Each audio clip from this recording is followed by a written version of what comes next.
شخير صاخب في الساعة 3 صباحا، حل مضحك. زوجي يشخر كمنشار وذلك يجننني.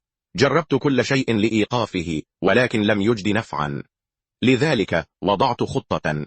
أخبرته أن لدي مفاجأة له وعصبت عينيه. قدته إلى غرفة النوم وطلبت منه أن يستلقي، ثم صعدت عليه وبدأت أشخر في أذنه. كان مرتبكا جدا ولكني استمررت.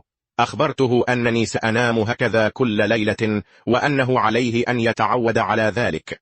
ضحك وقال إنه سيفعل أي شيء لجعلي أتوقف. أزلت العصابة وأخبرته أنني كنت أمزح فقط، لم أكن سأنام هكذا كل ليلة، ولكني كان لدي حل لشخيره. أعطيته شريطا أنفيا وطلبت منه تجربته. فعل، ولدهشتي فعلا نجح. توقف عن الشخير وأخيرا تمكنت من النوم بهدوء. أنا سعيدة جدا أنني وضعت هذه الخطة، فقد أنقذت زواجنا.